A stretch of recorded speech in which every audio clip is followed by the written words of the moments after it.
right, ladies and gentlemen, welcome back to the Sandcast with me, Triborn, and Travis. It's been a while since we've been back in the studio. Been a really long time. So we are stoked to be back in the Sandcast studio. Want to give a shout out to our sponsor, Sandcast. No, not Sandcast. Sponsor our own show. I'm looking at this Sandcast volleyball right here. What I meant to say is our sponsor, Wilson Volleyball. And also Firefly. Thank you to them for keeping us going, and also During all the travels. And also that drink you're holding right there. Yeah, Kona. Dude, the longboard, I'm usually not a lager guy, but the longboards really sucked me in. Dude, that's my go-to. Yeah, that's my favorite one of these. I usually like the blonde beers, but the longboard, it's got me. The Gold Cliff, dude, you gotta try that one. It has a little hint of pineapple in there. Oh, yeah? Oh, yeah.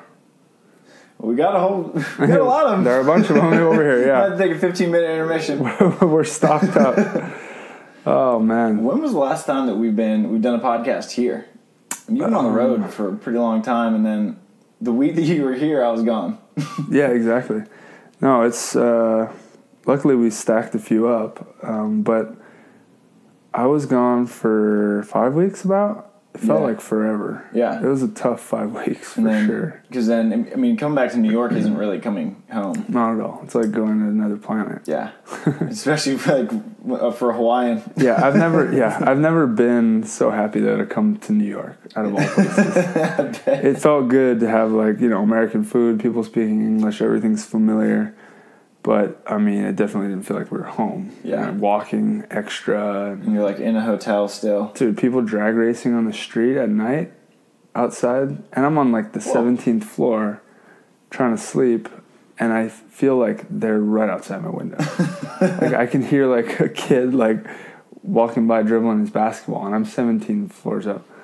That weirds me out. Yeah. I'm I feel like I'm Spider-Man right now. I can hear Everything's so tight in everything. New York. I can hear everything within a mile. Yeah, it's crazy. Yeah. Well, was it nice, too, just to play in an AVP and just see so many familiar faces? Yeah, I feel like that probably helped you feel at home, too, just being on your home tour. Yeah, it was a nice little refresher for sure. AVP is always fun. Super fun for us to come back and play. My dream, I've probably been complaining about it too much lately, but my dream is to play a full AVP season. I don't think I've ever done that, maybe since my first or second year on tour. And we just watched Seattle Open. Yeah. We watched new champions, Casebeer and Kamer, and also Larsen and Stockman. Yeah. That was really fun to watch, but it was hard for me. I'm I love playing AVPs. I love playing with the Wilson ball. But unfortunately, the World Tour has us by the cojones with the whole Olympic thing, and we just kind of have to decide. It's what do you want to go for? You want to play as many AVPs as you can, or do you want to go for this Olympic dream? And unfortunately, we want that Olympic dream. Yeah.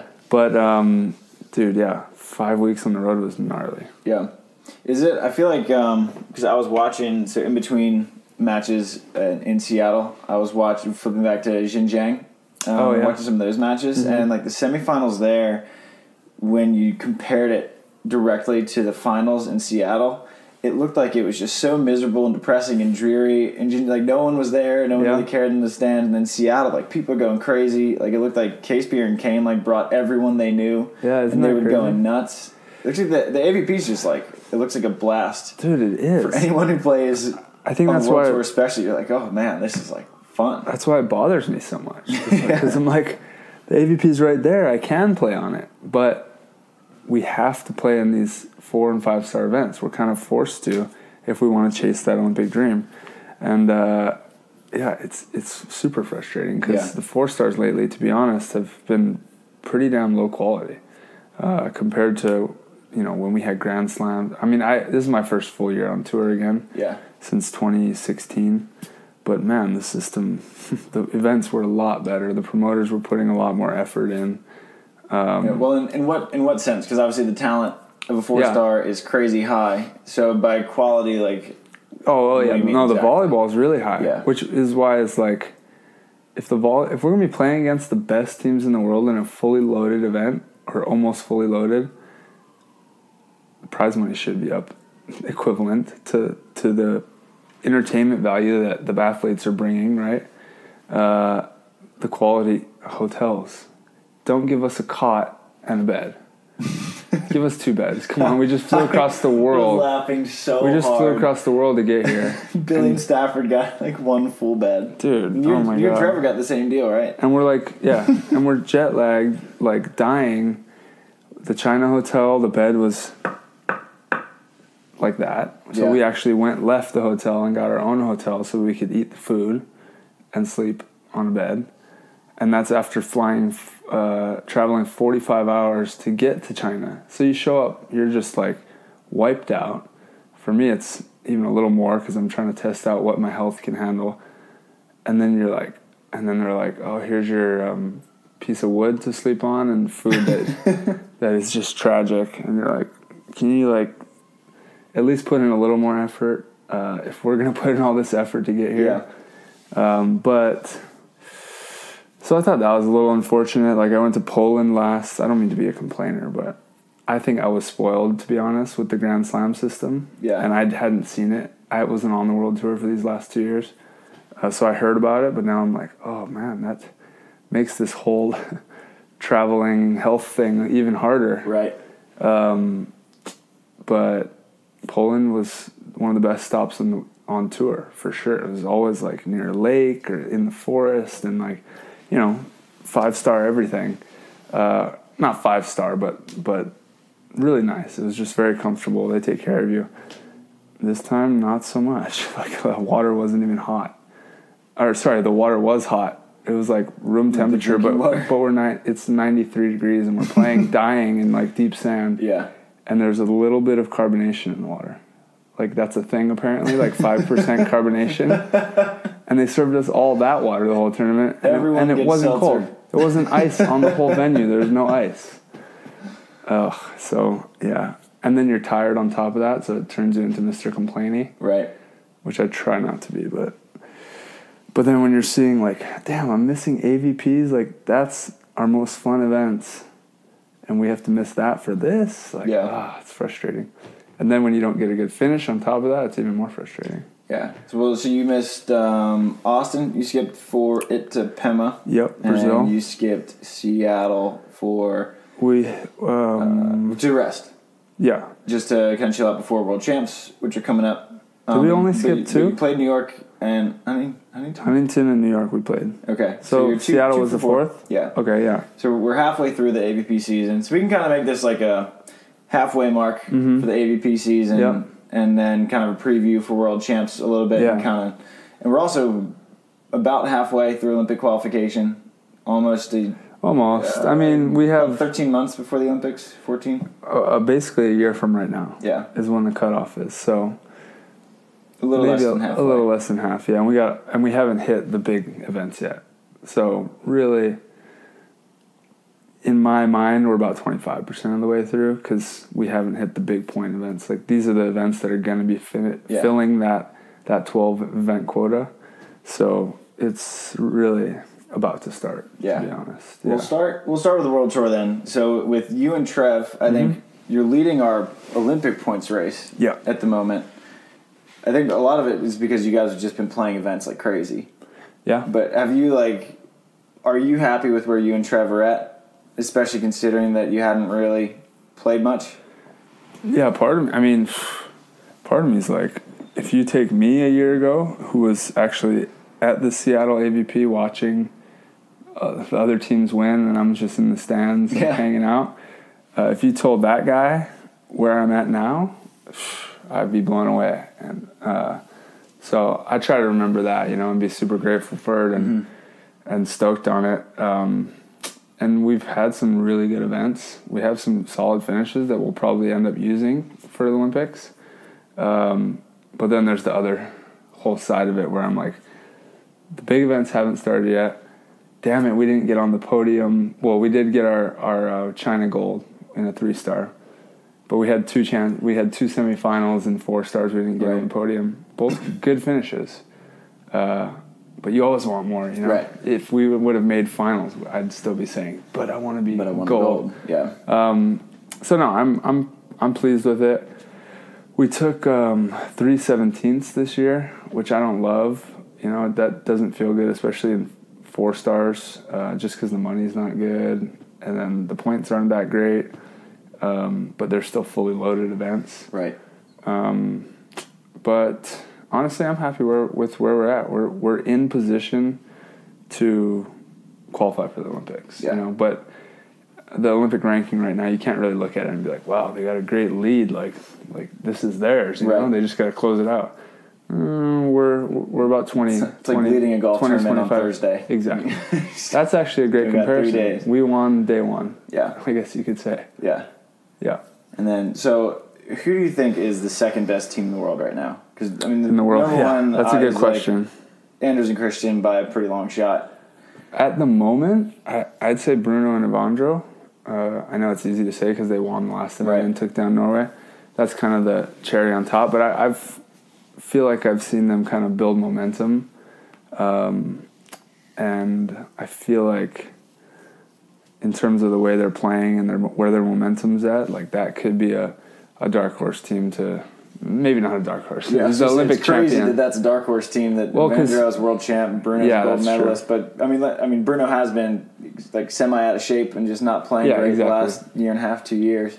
But I think that would be for sure the next favorite for me. Russia is always dangerous. Which one? Exactly. It's like 5 of them now. Exactly. Yeah. I mean, Oleg and Stoyanovsky and Krasilnikov are the top team. That Oleg is just physically so gnarly. You know, he's one of those kind of freaks coming out, like where he just gets up so much higher than everyone else. And he's starting to get like skilled. I watched him hand setting. It's like, got a 7 foot ish platform guy. Hands. He's got it all. Saucing, banging, like making rundown transition sets. Yep. Blocking for one of the best defenders. They're nasty. One of the big surprises has been the Netherlands. The Dutchies haven't been playing or getting the finishes that they normally do. Yeah. We took them out this year, so I don't want to take credit away from us because we've been playing well. Well, we played really well in that event in Brazil, but they could catch fire at any time. You know, former world champions, Olympic bronze medalists. They're always dangerous. Poland, I think, Schalk, you know, from the beginning of the year, they've been kind of consistent. I feel like they haven't finished worse than 5th. Yeah. All year. They're just always there. It's funny. There's a lot of teams that are like outside of the top 10 that are like Losiak Kantor. Yeah. Brouwer Musen. The team that I love that is my kind of dark horse is Tali and Wickler. Mm-hmm. The German kids that you guys played in Doha. Yeah. I think they're outstanding. Well, they're not too much a dark horse because they're in our pool. True. In World Champs. Who is in your They got to get through that. World Champs. No, I mean, think about that match. That's going to be insane. When I saw that on schedule, like, that's what I live for. That's what I want. Because I played the Netherlands top team in the quarterfinals when the World Champs was in the Netherlands. Yeah. And that's one of my favorite matches I've ever played in, if not the. That was even though I lost. And Varenhorst, yeah? Yes. Okay.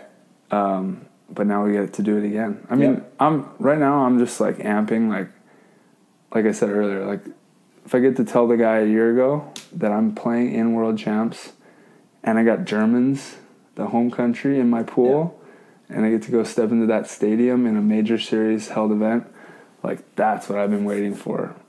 Win or lose, but we've shown a lot of potential.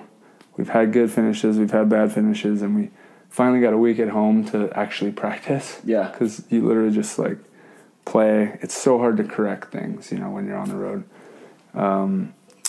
So I'm just really amped to go into that event. Was it a pretty easy decision to skip Seattle, or not at all? Was it a lot going into that? Oh, we waited till I think we had to pull out by Tuesday. We waited till Monday because we really wanted to go play. But it was just based on how our bodies were feeling. And we're like, gosh, like, we're pretty beat up. Like, that was a gnarly 5 weeks, and we could have a week at home. To be honest, it was Father's Day, which is kind of half I can celebrate now because my wife's pregnant. It seemed like people wanted me to celebrate. I wasn't sure if I was supposed to. But it was Father's Day, which is a celebration. Gabby, my wife's birthday, and then my birthday, all this week. When was Gab's birthday? It was Tuesday. I think I missed that. That's right. Belated. Gab, happy birthday. So that was, that wasn't the reason. I was trying to take that out of it. That wasn't part of the equation. But at the end of the day, it was like, what are we here for? Like, what is our dream, our goal? And we want to perform Olympics, yes, but more we want to play in these big events. As professional athletes, this is our dream to play in the biggest events in the world and perform. We just want to make sure that we're 100%. And there's no excuses. Not like, if you can't jump and you're tired and whatever, like, you don't have a chance. Yeah. And that's how we felt. We felt like that a few times on the road here. Yeah. And the women's side, the Americans are killing it. Totally. It's getting mixed up. It's crazy because now we have, I think, Carrie and Brooke. It's crazy that Carrie Walsh is defying expectations by succeeding. Because I feel like a lot of people wrote her and Brooke off. A little bit. And then now, like, her and Brooke, I think, are our number 2 team. I think they might be number 1 in the Olympic race. Too. Yeah. Like a year out, too. We're still a year out. Yeah. And then April and Alex, I think, have an argument as the best team in the world right now. Yeah. Especially, like, their AVP record speaks for itself. Not many people can beat them. And then we have Sarah and Summer, who are slumping a little bit relative to them. Mm-hmm. Kelley Clays and Sarah Sponsel are really starting to grow up a little bit on the World Tour and on the AVP. Mm-hmm. They just made a semifinal in Seattle. Yep. And then you have Emily and Betsy. You have Kelly Larsen and Emily Stockman winning Seattle right after winning silver in Warsaw. They're the hottest team in the U.S. right now. Yeah. Of course, April and Alex weren't there, but Emily and Kelley just finally beat April and Alex out in Poland in a big match. Handily. Yeah. It was like 21-13, 21-14. Mm-hmm. It's impressive. They're playing with some serious confidence right now. No team has more momentum than them. I personally got to give a little credit to their weight trainer. They started, so Evie used to work out with, he coaches Hayden, and he used to work out with our trainer, Mikkel. And, honestly, I'm seeing it. It's not the volleyball side of it, but just the way that he's able to prepare his athletes gives you a little extra confidence. They are fit. Like, Stockman has like 15 abs. Okay, well, she's always been fit. Let's be honest. But just like small stuff, I can see that their game has evolved. They like took that piece of the puzzle and they added it to their game. Yeah. And it's looking a lot more complete. Now it's just like, how long can they hang on to this run, this momentum, and then if there is a dip, when there is a dip, how quickly can they, level it back out? Yeah. Going to pause right there really quick for a quick word from our sponsors. Hey, they're the ones who keep the show going. We got to give them a shout out. All right, so shout out as always to our guys at Wilson who are giving out all the best balls on the AVP Tour, giving out the best balls on the College Tour, the CBVA. Everybody uses Wilson, and it's for a reason. And you probably do too if you're listening to the show, and you probably need new balls. So if you do, give us a shout at Wilson Sand on wilsonvolleyball.com for a 20% discount. All right, that is Wilson Sand for 20% discount for the best balls in the game. All right, so go over to Wilson, use the best balls out there. You can get them decorated by Nicolette Martin, have a great time with them, and use that code for a 20% discount. Lord knows we all need them in beach volleyball, so go ahead and give me use. And just as we all need volleyballs, we also all need recovery devices, all right, especially for those of us who are traveling all over the place. Recovery is key, which is why Firefly Recovery is our guys for that. You can just strap these things on your knee or wherever you are injured or need some recovery, and Firefly has you covered. It simulates the blood flow down the legs or wherever you are injured, and it just heals it. You could be at work putting them on. It's going to heal you up. You could be on an airplane. Thank goodness. That's where I spend half of my time these days, and it's going to heal you up. Firefly Recovery is your spot, and you can use our code SANDCAST. Then you get 10% off of Firefly Recovery. So you got 20% at Wilson. You got 10% at Firefly. You are set up. Now for our final but not least sponsor, we have Pacific Coast Wealth Management. All right, they are some of the guys who are responsible for putting on such an excellent event at the Laguna Open, so it's always good to give them support. And if you need any type of financial support, they have your back. So you can get up a free consultation at Pacific Coast Wealth Management. All right, and we're going to give you the Pacific Coast Wealth Management Olympic breakdown. All right, so unfortunately, Russia is number one for the guys. We got Vyacheslav Krasilnikov and Oleg Stoyanovsky ranked number one in the Olympic race. Number two, the Norwegian buddies, the beach volley Vikings, Anders Mol and Christian Sorum. Number three, we have the Polish Todd Rogers, Gregors Fijalek, and Michael Brill. Esteban and Marco Grimalt are right behind them. The number one American team in the current Olympic race is Tri Bourne and Trevor Crabb, our only split blocking duo in the country. On the women's side, this is a much more American-filled affair. We have Rebecca Cavalcanti and Ana Patricia Silva as number one in the world. They're from Brazil. Number two at the moment, Carrie Walsh-Jennings and Brooke Sweat. Number three, April Ross and Alex Kleinman. Number four, Canadians, Heather Bansley and Brandy Wilkerson. Number five, another Canadian pair. They're our buddies up north. Let's give them some love. Melissa Humana Paredes and Sarah Pavin.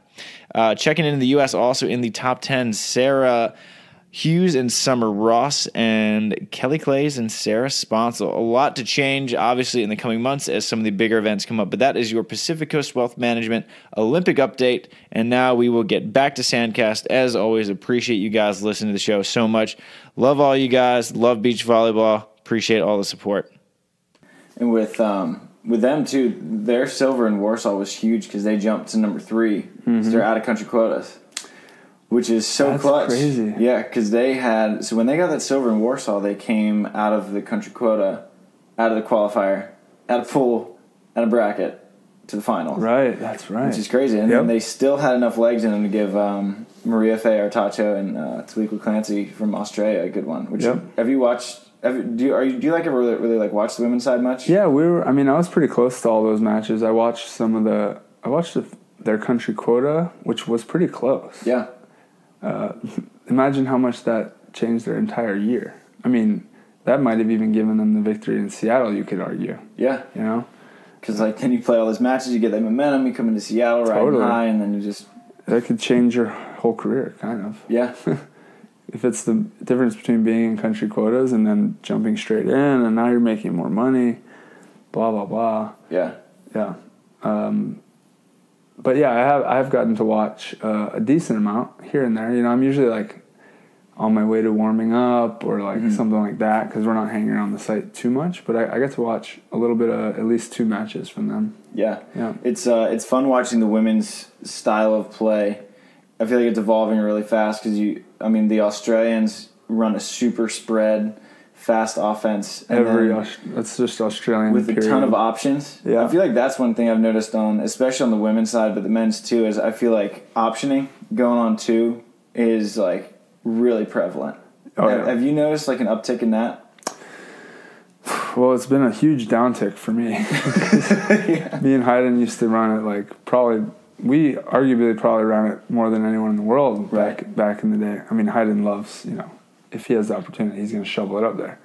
But now Trev and I, we started the year using it a lot. And then, like I said, like a lot of those fundamental touches we lost and our game kind of got a little vanilla, to be honest. And that's like one of the reasons why we wanted to skip Seattle and get back and get those reps. But totally, like now as a blocker, you're having to just be ready at all times. Because like normal ball where it's like, okay, he's going to pass it and then get his approach, and you'd be fronting the hitter early because you want to get in position before them. Now it's like, oh, okay, free ball's coming or whatever, a ball's coming to the hitter, I got to front the setter first and then jet over and front the hitter. It's cool. I like that style of play. I like playing that way. But it's tough, especially when they're huge guys. If they're shooting it and you're diving, and this is like Oleg hitting, you're like blocking 1/10 of the space that he could potentially be hitting. Yeah. So it's fun. I love it. It's a good challenge. I was watching I was watching Carrie and Brooke play Agatha and Duda in the semifinals of Xinjiang, and it was just Carrie versus Duda the whole time. Because Brooke got every serve, and Carrie was banging away, and Agatha got every serve, and Duda, who was playing on the right, a righty on the right, optioning everything. Yeah. And even in defense and trans, like 10 feet off, she was taking it. Yeah. It was a really fun match to watch. Totally.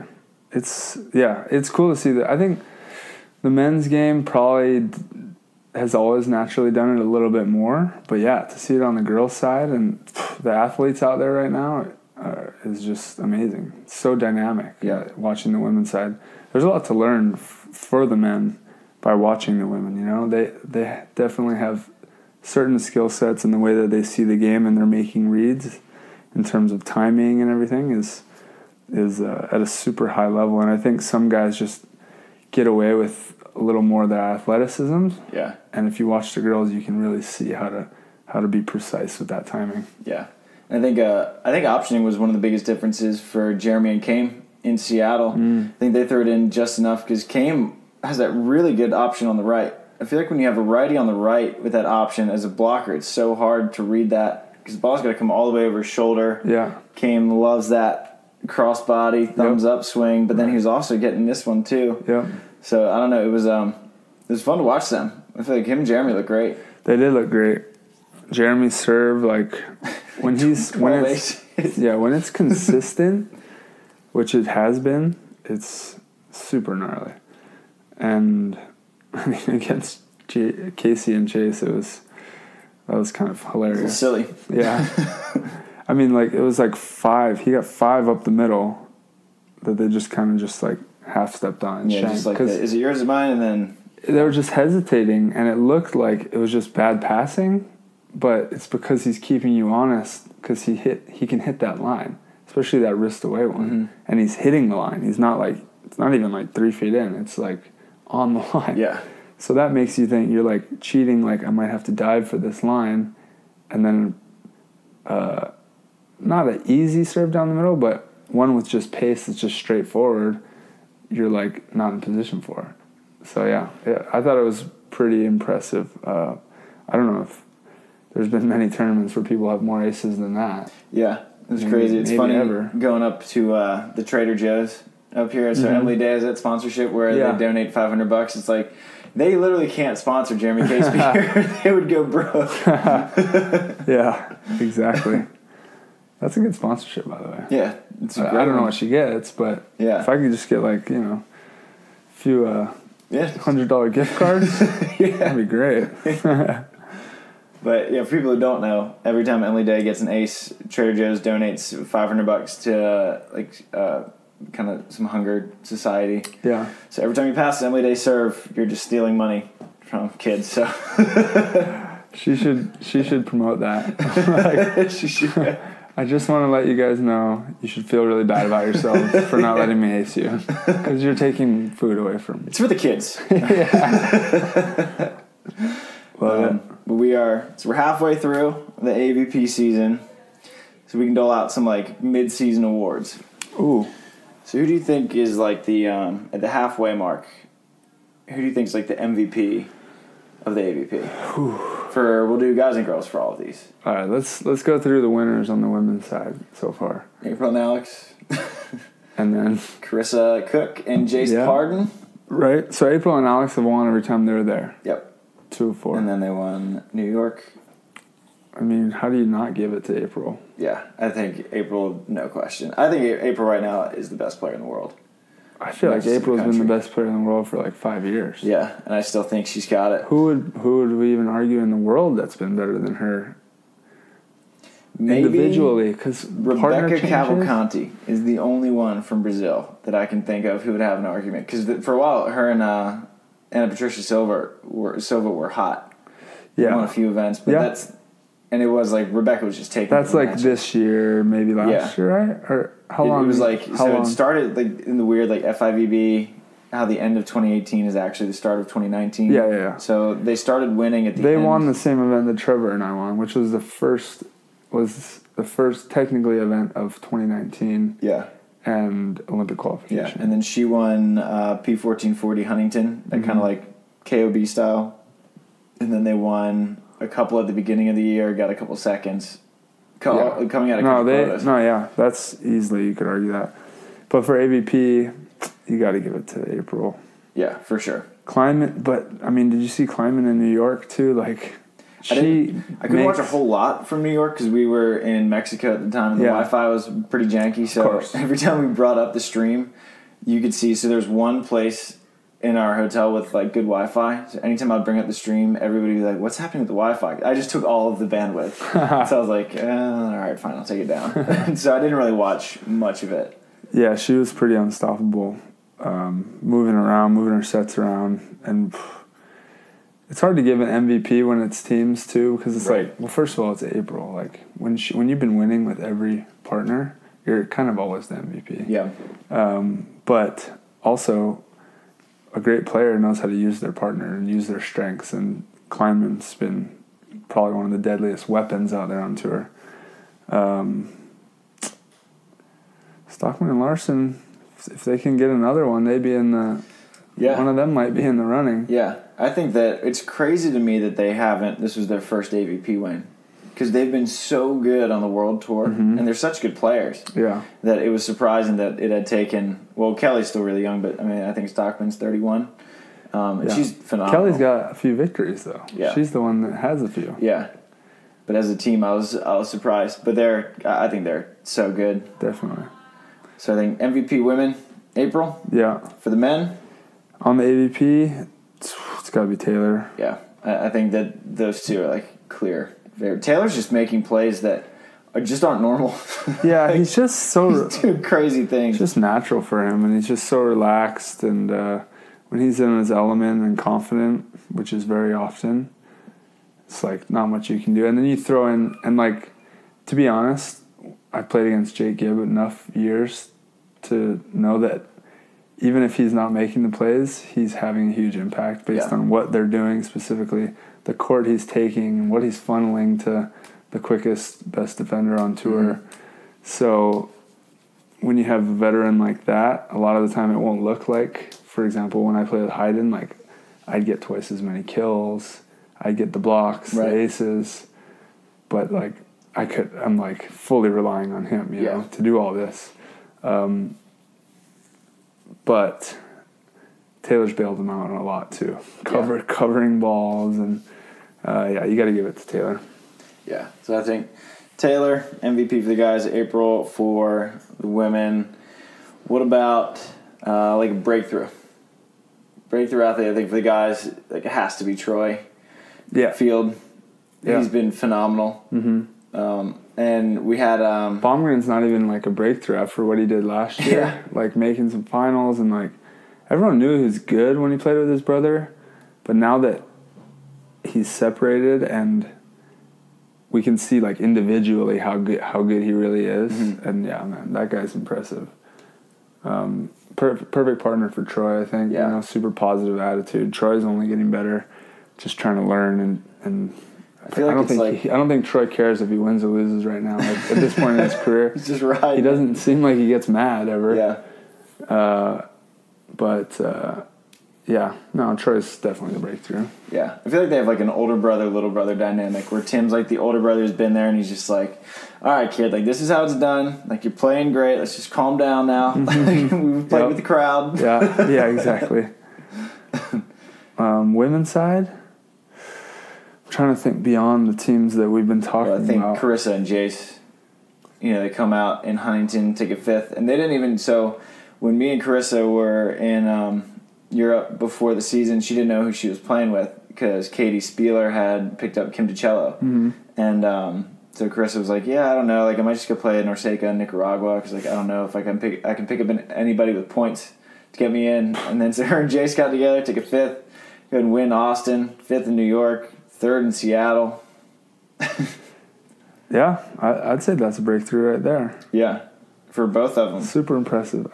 When I watch their style of play, I'm like, I almost want to say lazy, but it works, so it's not lazy, you know? Yeah. It's more just smart, I guess. I think it's got to be so frustrating to play against them. Totally, because like you don't look like you're trying. Yeah. You're smiling and you're laughing and you've hit 13 jumbos that have all gone down. Yeah, like I saw them like cover a ball and like it was high enough to like hustle, get back, get an approach, which I think it was Karissa. She just kind of stood there and like squared up and was just like, I'm just gonna do a standing hit instead and just and kill and just tagging it. What? I would have taken like 5 steps off the net, screamed my head off for the ball, and then like done a huge approach, and who knows what? Maybe, hopefully, get the same result. Yeah, it's funny to watch them though.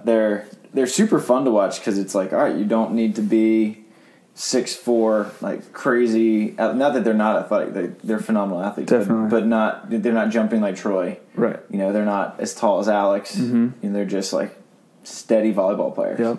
Exactly. It kind of is a good reminder to me, like, just be patient, relax. Yeah. If you're still and not moving, you're going to go in the right direction and get there quicker than if you're moving really quickly in the wrong direction, you know?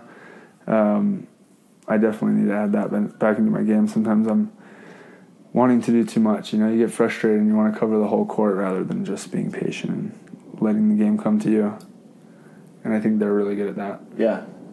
And then, so we have a breakthrough. We have, I mean, if you had to pick a server of the year, obviously Casebeer. I would say, how about rookie? Rookie of the year. Rookie of the year is kind of tough. It's kind of tough at this point because with qualifiers, I mean, so many people, like, I think everyone who qualified in Seattle had not qualified in New York. Right. So, like, the consistency of rookies is really tough. There hasn't been a guy that's really, like, broke. I mean, Bobby this weekend with Reed. Well, Bobby, I think for the guys, it's either got to be Paul Lotman or Gabe Ospina. Yeah, that's fair. At this point. Yep. Because, they made making 3 small draws in a row. I don't think people really understand how difficult that is. And then Paul and Gabe beat Jake and Taylor in the first round. Yeah. In Austin. Totally. I haven't actually gotten to watch them. I've been wanting to. And I think everyone's kind of been knowing Paul Lotman's there, like hearing about his finishes, like, how's Paul doing? Yeah. Because we know he's a really good athlete and he's played indoor at a very, very, very high level. Olympian, I believe. Right? Yeah. Pretty sure he was in London, yep. And I guess he's figuring it out, catching fire. Yeah. He and then Gabe. So Gabe last year, I remember, like, you came up in San Francisco and watched us play. Partner. So he was talking about last year, like, stopping playing.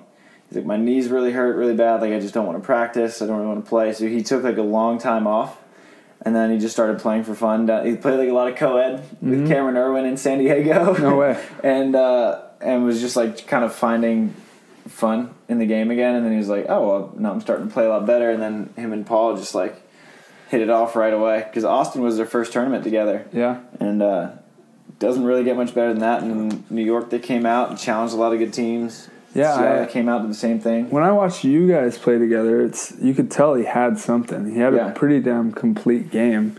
Obviously, you guys just weren't able to put it together. That one I watched, you guys were in, like, the last round of the quali, right? Yeah. But you could tell it was there. The game's there. Yeah. Like, can you put it together at the right time? And apparently he has. Yeah, I think him moving back to right side has been big for him because he loves that kind of thumbs up cross body that. So he didn't have that sharp angle swing that he has on the right. Right. So I think that's been a big helper for him. For sure. And then for the women, Rookie of the Year, it would probably have to be, I think, Kim Hildreth and Sarah Schermerhorn. The qualifiers who came out and made the finals in Austin. That's insane. Yeah, because then they're kind of like MO last year. They kept making it to the round to get in and losing in the third set. They did it so many times, and then almost the same thing happened in Huntington, and then they went to the third set of the final round of the qualifier in Austin. Barely made it through, and they made the finals. And then they made main draw in New York, and then they lost. They had a heartbreaker in Seattle. They were playing the Witt twins. Yeah. And they were up 14-9 at the freeze and lost. Oof. I hope that never happens to me. So it's crazy that, like, you have a team that made a final, then qualified again in New York and was still, like, the 3 seed in the qualifier. Yeah, really. It's wild. It is crazy. I don't even know what seed me and Trevor are. Were we like the 10 seed I think now probably. Yeah, you guys were. I remember seeing a couple of first round matchups in New York, and I was like, all of these can be finals. We've played the 1 seed, both AVPs. Yeah. Second round of both AVPs. Yeah, because it was like you guys played Billy and Stafford. In New York, we played Casey and Chase.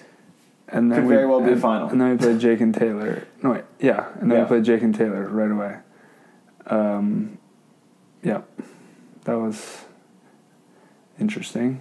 Yeah. Well, that was actually a great match. It's fun playing the top team right away because it makes your Friday exciting and fun, you know? Sure. But it's also not fun. Like I like the way it used to be, where we were like, you know, always the top. We were always the top 3 or 4 seed, and yeah, you know, your first day is like you always got to play hard, and bring it. But if you play well, most likely you're going to make it to Saturday in the winners. Mm-hmm. Now it's like you got to ball out, and then if you ball out and they're balling out, then it's just anyone's match a lot of the time when you're playing the 1 seed, you know.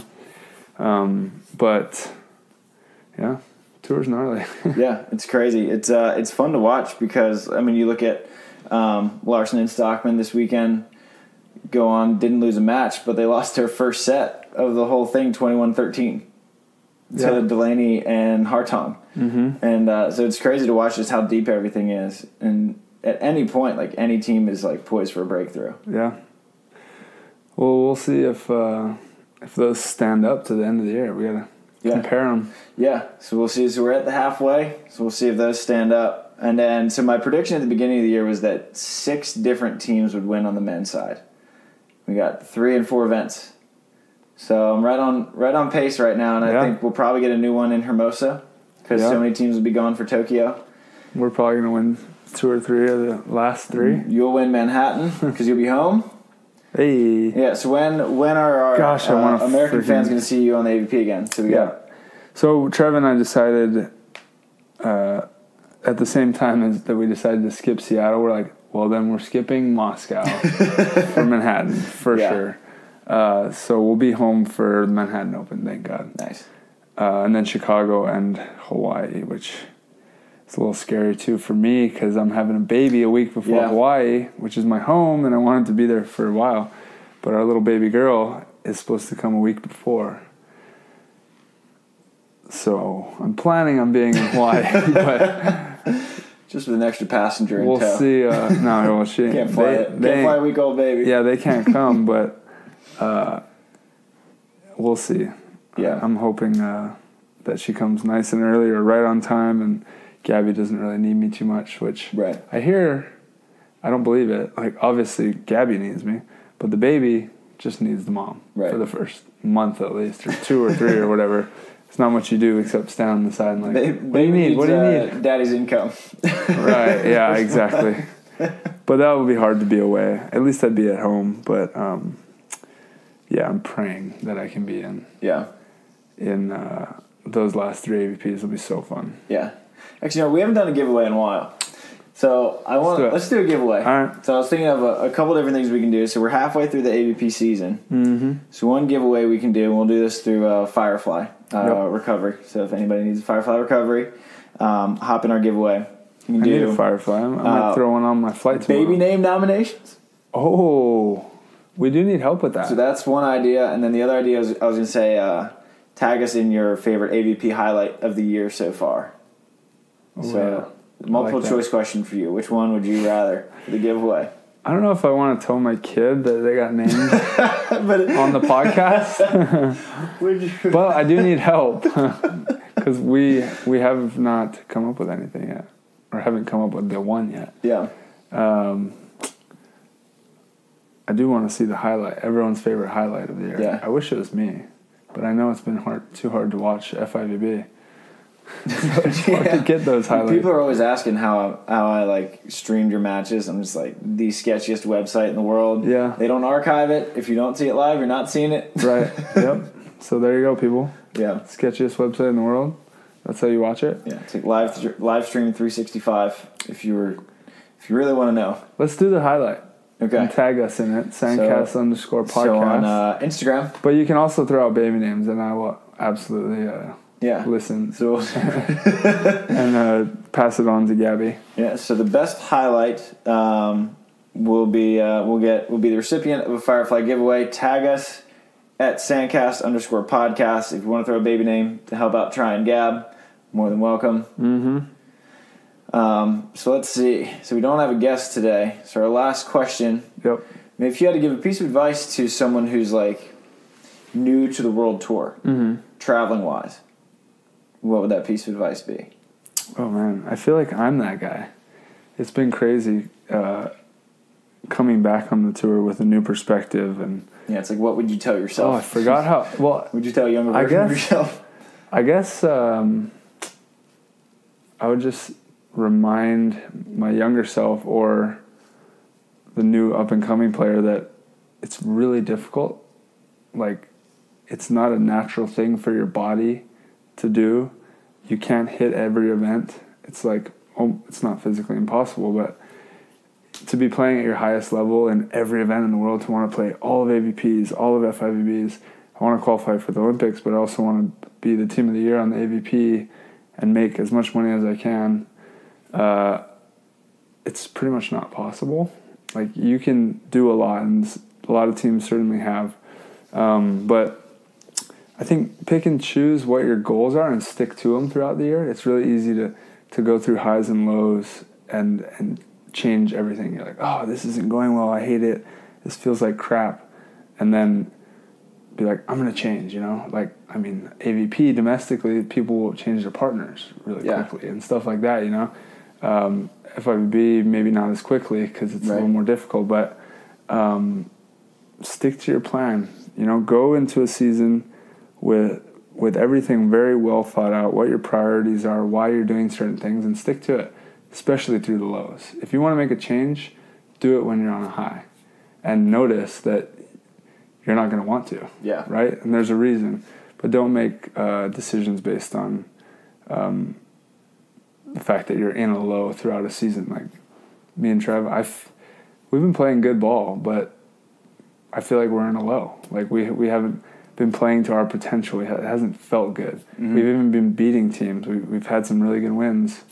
And we're like, it just doesn't feel that good. Yeah. But I know from experience that it's a long season, and you just have to ride out. It's how low can you keep, or how high can you keep your lows, you know? And then just enjoy the highs, and at the end of the season, then reevaluate, you know? But don't jump ship. Yeah. It's what reminded me of what Katie Spieler said. She said, keep your highs high and your lows high. Right, exactly. It might have to be our new quote on the chalkboard. We were going to write a new quote, but ran out of chalk. So, well, it's good to have you home. Thanks, brother. It's good to have you back in tomorrow, person. But yeah. Great to see you for a couple hours. Good to see you. Yeah. All right, well, we will so tag us in those videos, and we will have the giveaway. We'll decide when Try's home again. Yep. And also, you guys can tune in, because now the big events are starting, the 5 stars. Yeah. And this next week is World Champs. So you can tune in on the Major Series website, on the Beach Stream. True. And watch me and Trev go win a World Championship. Which is, I think it's beachmajorseries.com. Beach Major Series, yep. You can, it's like $5 to get the live stream. Yeah, totally worth it, because then you can also get broadcasting, and this is what you want on the World Tour, but unfortunately we don't always have it. But for these next 4 events or so, we're gonna have it. So you can follow us on the World Tour finally. So no more janky websites. You don't need to ask me. These are the big ones. And maybe an American team will be world champions. Yeah. Hopefully. Let's do it. Let's do it. All right. Shoots.